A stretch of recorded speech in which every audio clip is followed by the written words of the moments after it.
Ces 8 vérités cruelles sur les femmes vous mettront en colère ou vous ouvriront enfin les yeux. Si vous ne les reconnaissez pas, vous continuerez à être utilisé, déçu et manipulé. Chaque homme a vécu cela. Elle dit une chose et en fait une autre complètement différente.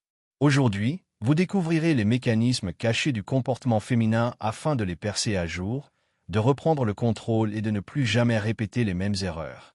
Vérité numéro 1, beaucoup de femmes utilisent l'intimité comme une arme. N'oubliez pas, c'est important.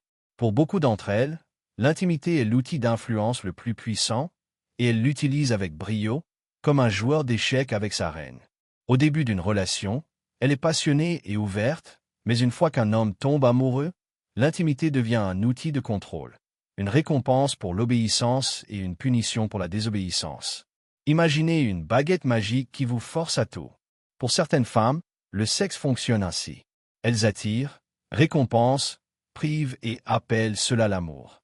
Je connais des hommes dont les femmes refusent l'intimité si elles ne satisfont pas leurs désirs, comme un enfant qui les fait chanter avec un jouet. Et voici le paradoxe. Les mêmes femmes qui rejettent leur homme sans hésitation se tournent vers ceux qui les maltraitent. Elles punissent les bons et récompensent les mauvais, puis se demandent pourquoi leur vie est chaotique. Deuxième vérité. Les femmes ne comprennent pas les hommes, et surtout, ne veulent pas les comprendre. Cela peut paraître dur, mais la vérité est que la plupart ne cherchent pas à comprendre un homme. Elles veulent le changer. Un homme dit « J'ai besoin d'un peu de solitude », et elle entend « Il ne m'aime plus ». Il reste silencieux parce qu'il réfléchit, et elle perçoit cela comme de la froideur.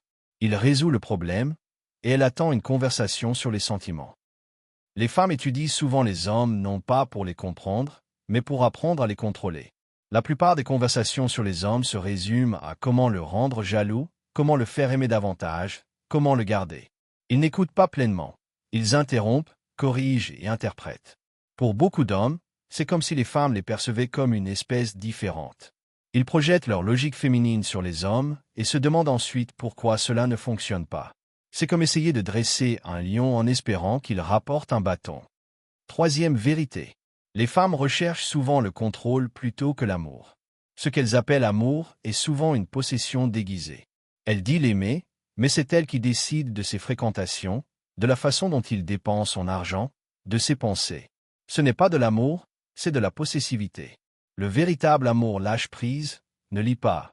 Les femmes craignent la liberté masculine, car la liberté donne le choix, et le choix implique le risque de ne pas être choisi. Alors, elles construisent des cages dorées et les appellent « Attention, je suis juste inquiète, je veux le meilleur pour toi ». Mais si une femme a besoin de contrôler un homme pour le garder, elle ne l'aime pas, elle le possède. Quatrième vérité. Les femmes sont plus narcissiques qu'elles ne veulent l'admettre. Elles pointent volontiers l'égoïsme masculin, mais négligeant le leur. La culture moderne a exalté l'ego féminin, le désir d'être admiré, choisi et vénéré. Les femmes veulent tout. Être indépendantes, mais payées. Être égales, mais protégées. Être désirées, mais tout avoir sans effort. Ce n'est pas du féminisme, c'est une nouvelle forme d'égoïsme, déguisée en termes d'estime de soi et d'autonomisation. Une femme narcissique ne supporte pas qu'une autre femme soit plus belle ou plus accomplie. Elle sabote, se cachant derrière le soutien féminin. Un homme, quant à lui, doit renforcer son estime de soi, négligeant ses propres besoins. Vérité numéro 5. Les femmes veulent être les seules, mais elles détestent la compétition. Voici leur paradoxe, elles veulent être l'élu, mais elles ne supportent pas l'idée qu'un homme ait le choix. Elle veut qu'il ne voie qu'elle, mais elle attire le regard et l'attention des autres. Écoutez comment les femmes parlent de leur rivale. Elle est fausse, elle en fait trop, elle n'est pas si jolie que ça. Ce n'est pas de la critique, c'est de la peur. La peur d'être remplacée. Elles veulent être les meilleures, mais elles ne supportent pas les meilleurs. Pour elles, un homme n'est pas un partenaire, mais un trophée à protéger. Or, un trophée à protéger devient un prisonnier. Vérité numéro 6. Les femmes exercent plus de pouvoir sur les hommes qu'elles ne l'admettent.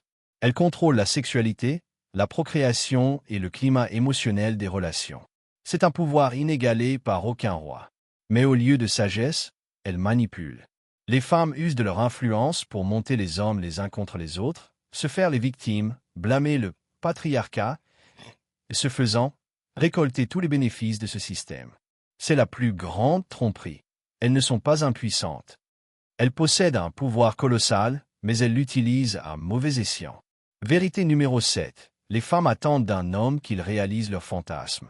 La femme moderne veut qu'il soit tout à la fois. Un protecteur fort, un ami doux, un amant passionné, un soutien de famille et une personne sensible.